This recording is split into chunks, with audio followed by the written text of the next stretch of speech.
através do meu projeto, lógico, com manutenções, né, que tem que ter, durante 50 anos. Então, assim, se eu começo a aplicar essas técnicas, por exemplo, de proteção, eu sei que ela vai atingir essa garantia, porque eu sei que eu vou ter bem menos fissura, eu vou ter bem menos, eu vou ter uma menor influência do oxigênio entrando nesse concreto e oxidando a armadura. Então a gente precisa utilizar em algumas formas isso para poder compensar ali um material que perdeu um pouco de qualidade, né? Quando a gente fala, por exemplo, de cidades inteligentes, construções inteligentes e tal, o pessoal acha muito que é muito voltado para aquelas tecnologias que a gente consegue ver.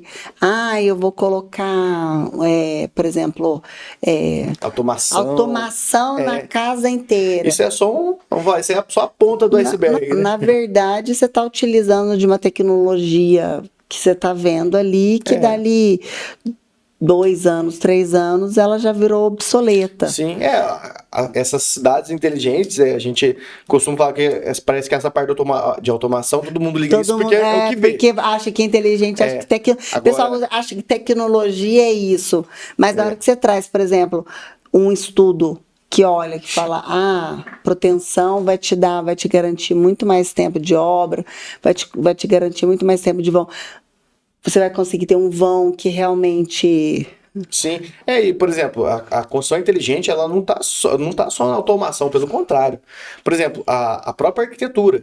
Se eu tenho uma casa com dimensionamento de janela, de entrada de luz adequada, eu vou ter menos tempo de luz acesa, né? Se eu tenho uma estrutura, né, que por ser protegida, tem um consumo menor de concreto, eu tenho uma emissão menor de CO2, eu tenho um período de manutenção entre manutenções maior, eu tenho uma durabilidade da estrutura maior. Então, assim, isso envolve tudo, uma cidade, uma construção inteligente. É que realmente a parte da automação todo mundo vê, que você chega ali, Alexa, liga a luz, né? O pessoal gosta de ver. Mas se for só isso, para mim não é construção inteligente, é uma tecnologia empregada. A construção inteligente ela tem que englobar tudo isso. E eu acho que a proteção ela ajuda muito nesse sistema, porque a gente tem uma vida útil prolongada da estrutura, né? Eu tenho uma redução, né? Então eu enxugo um pouco mais o consumo de material. Eu enxugo o consumo do concreto, eu diminuo a emissão de CO2. Eu enxugo a quantidade de aço nas minhas obras, eu enxugo a quantidade de extração de minério nas cidades, né, para poder produzir esse aço. Então, assim, tudo isso impacta. Se eu diminuo a quantidade de pilares, se eu diminuo, por exemplo, não tem viga, você tem economia de água, você tem economia de... Eu diminuo o desmatamento. Então, assim, isso é uma construção inteligente, né? Isso eu acredito que seja a construção inteligente e eu acho que vai ser para o futuro. A gente vai precisar disso. Eu acredito que cada vez mais... os próprios arquitetos, que quando você vai construir uma casa, alguma coisa, você não vai conversar com o engenheiro, você vai conversar com o arquiteto. Então tem que ter essa visão do arquiteto para que ele possa trazer essas tecnologias e tudo mais e mostrar essa vantagem para o cliente final dela e falar, olha, esse é o tipo de construção que a gente precisa investir agora para você ter uma casa que seja realmente duradoura, que vai te dar menos manutenção. Eu penso nisso. A gente tem o arquiteto, ele a gente fala muito da estrutura, né? É o engenheiro que define, mas na verdade essa conversa tem que estar lá atrás já com o arquiteto. O arquiteto, querendo ou não, é a porta de entrada. Porque eles inventam um negócio pra vocês e falam, problema do engenheiro. Exatamente. Cara, imagina a conversa. Eu não posso falar muito isso porque eu tenho muito parceiro arquiteto que traz projeto pra mim. Mas eles sabem das loucuras. Isso aí é problema seu. Aí você fala, beleza, o negócio que é aqui 350, 1.000 metros quadrados de vão livre. Aí você fala, beleza, a gente vai ter que usar aqui proteção. Não, mas aí você vai estar querendo trazer uma pessoa. Aí o cliente fala, mas aí você vai me quebrar. Eu não, né? A gente só quer dar solução. Não, mas dá um jeito de fazer 1.000 metros quadrados de vão livre sem isso. Hoje a gente já tem, né, já consegue ter um papo mais próximo com o arquiteto, para já, às vezes, alguns arquitetos que a gente tem em parceria, cara, eu estou desenvolvendo um projeto e estou pensando num vão assim assado. A gente consegue seguir assim, preciso diminuir esse vão, dá para trabalhar assim. Então já tem um pouco mais esse contato. Porque durante um tempo era a mesma faculdade, arquitetura e engenharia. Aí separou e parece que virou até inimigo, né? Piadinha de um lado, piadinha do outro, e virado inimigo. Só que é o seguinte, a gente não pode, eu não posso ter inimizade entre arquiteto e engenheiro, porque a gente faz parte do mesmo processo, né?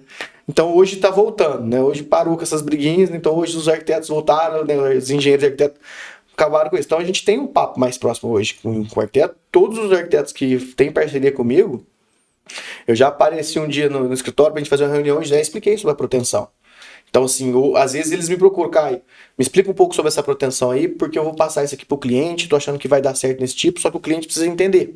Porque o cliente, o arquiteto é a porta de entrada do cliente. Eu acho que o cliente, na verdade, ele acaba entendendo quanto vai custar. Exatamente. Quanto vai custar e assim, quanto tempo vai demorar. Como ele tem esse, vamos supor, ele tem esse preconceito de não saber o que é, ele fala assim, não, o que é isso, né? A minha casa vai ficar o dobro mais caro. Se o arquiteto tem esse conhecimento, vai passar para ele. E eu também não ligo, às vezes, vou fazer uma reunião, explicar que o cliente pode participar, a gente participa. Porque quanto mais gente souber, por isso é legal até o podcast, né? Quanto mais gente souber do sistema, e que não é um bicho de 7 cabeças, igual muita gente acha que é mais fácil eu explicar. Tanto que já ganhamos um cliente para proteção. Não, já falei, se um dia eu for construir uma casa, eu vou querer 1.000 metros quadrados de vão livre. Obrigatoriamente eu vou fazer compra. Não, você sabe que a gente fala sobre essa parte de cidades inteligentes, a gente fala de automação. Uhum. A gente vê muito, por exemplo, você vai construir uma casa e aí a gente vai nesses aberturas de venda da casa. Sim. E aí a pessoa vira e fala assim, olha, essa é uma mania de falar sobre aquilo que a gente está vendo. Então, por exemplo, ele vai falar sobre essa pintura emborrachada, que não traz mofo, que se a criança pintar, você só passa um paninho, por exemplo. Aí ele vai falar sobre essa automação que você está vendo. Ou você vai falar sobre o blindex que está ali, que é um blindex mais temperado do que os outros, e que se ele explodir é igual o Duralex, quebra um monte, que não vai machucar ninguém. Então é muita mania de você falar daquilo que você está vendo. Mas na verdade, se você fala sobre a parte estrutural da casa, ela é a parte mais importante. É o que vai manter a casa ficar em pé. Exatamente. Por exemplo, eu não consigo entender uma residência que fala que ela tem uma, né, não, isso aqui é uma residência inteligente. Chega no verão, eu tenho que fechar tudo e botar o ar-condicionado no talo. Tem certos lugares que você vai precisar de ar-condicionado, você precisa de refrigeração. Agora, quanto menos você precisar do equipamento elétrico para climatizar a tua casa, mais inteligente ela é. Tem certas épocas do ano, a gente, né, no pós-caldo, quando tá fazendo calor, a gente tem sofrido, né? A gente não tá acostumado com calor aqui em Poços. Mas assim, se toda hora que esquenta um pouquinho a tua casa ferve, ou faz um pouquinho de frio, a tua casa gela demais, não é uma construção inteligente só porque você tem automação, né? E isso envolve também, estou falando isso um pouco no âmbito da arquitetura, mas isso envolve na estrutura. Então não adianta nada eu falar que eu fiz uma casa inteligente quando eu tenho um consumo exagerado de concreto, aço e forma para construir a minha casa. Mas eu acho que isso é uma coisa de brasileiro, porque se você olha, por exemplo, outros países, eles têm uma preocupação muito maior em cima da fundação da casa. Sim. Então, tanto que se você for fazer qualquer tipo de reforma na sua casa, muitos países, você precisa de uma autorização da prefeitura para você poder fazer qualquer tipo de adaptação. Sim. E aqui no Brasil a gente tem uma mania que você faz um projeto, coloca lá na prefeitura, os caras, beleza, aprovou, daqui a pouco você chega lá, o negócio... Uai, mas não foi isso que eu aprovei. A gente chama de autoconstrução, né? É os condinhos que você vai juntando ali. Os puxadinhos. E aí você vai fazendo um monte de puxadinho e acaba não tendo essa preocupação. Sim, exatamente. E eu acho que a gente tem muito disso porque a gente vive num país que você não tem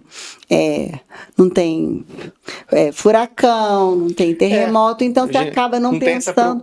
Não acaba não pensando nisso. A gente acaba estando num país que a gente tem menos dinheiro. Tudo pro brasileiro é um pouco mais difícil, né? Aí o que acontece? Nossa, vou ter que entrar na prefeitura, vou ter que pagar taxa, a prefeitura é burocrática, demora para aprovar, eu quero fazer isso aqui rapidinho. Então tudo isso entra na nossa cultura, né? A cultura nossa é assim. Lógico que a gente tem que tentar mudar, né? A gente, recentemente, uma coisa que a gente via muito pouco, e recentemente a gente acabou vendo mais, algumas autoconstruções, né? O pessoal sai ampliando. O cara faz um prédio de 2 andares e por conta própria ele vai aumentando. A gente teve recentemente vídeos de prédios tombando.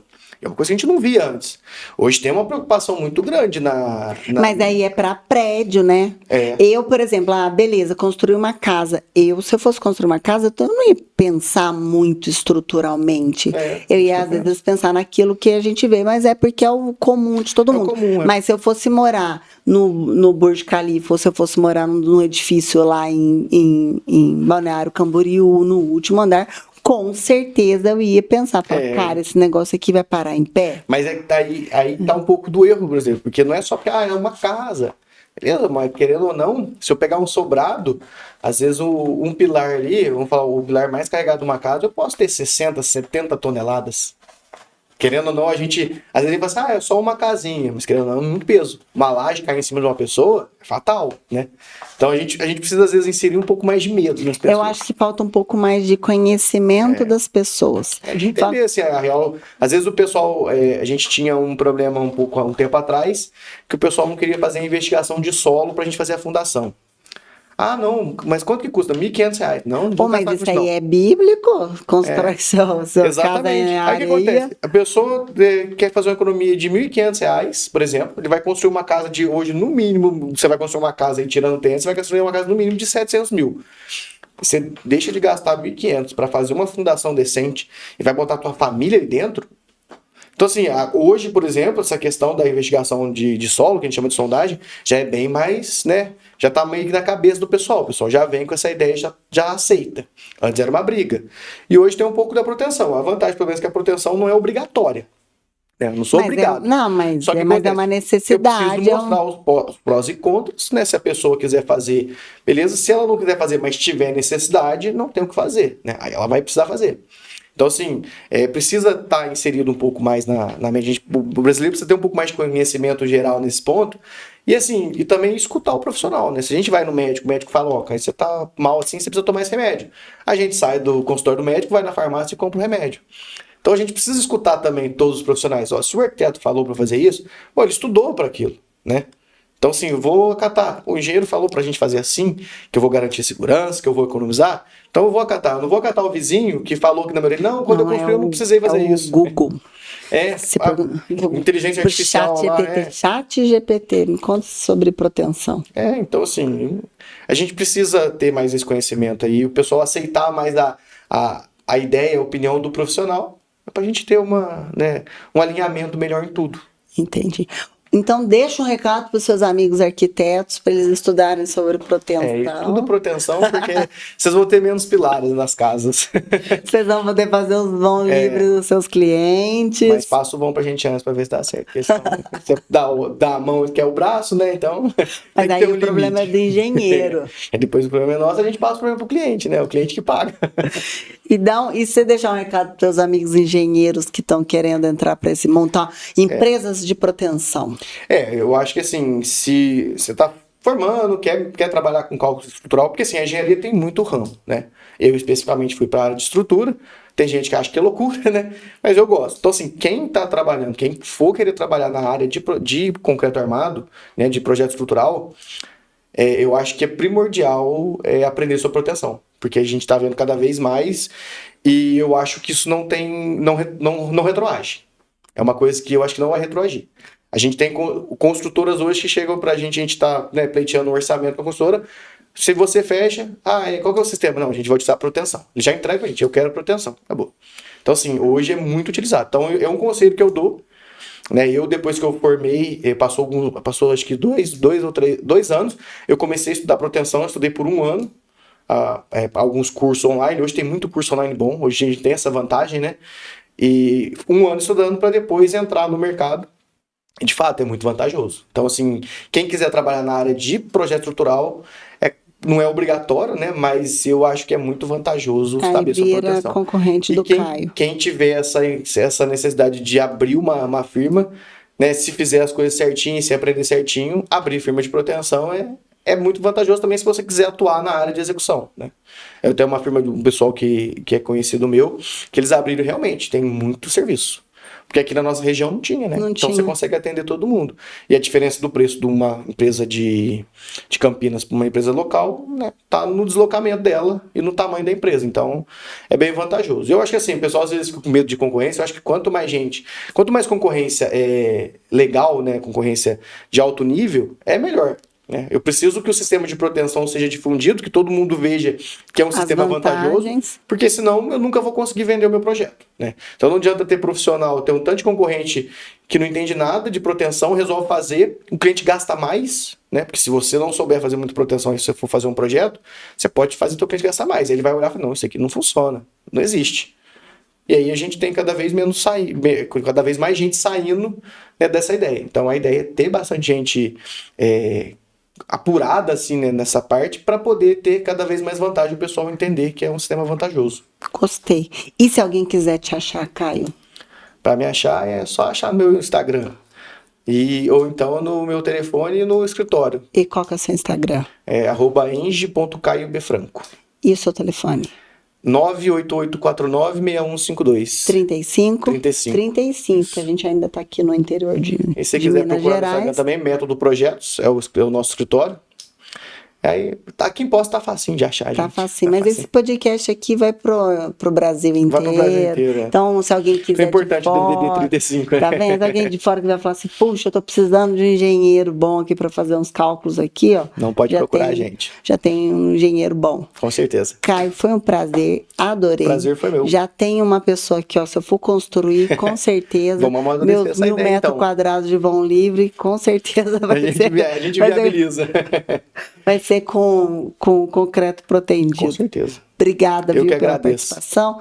Para vocês foi um tema super legal. Espero que vocês tenham tirado o preconceito sobre o assunto e entendido mais, né, o pessoal que é arquiteto, para que a gente possa passar isso para os seus clientes. A gente gostou muito.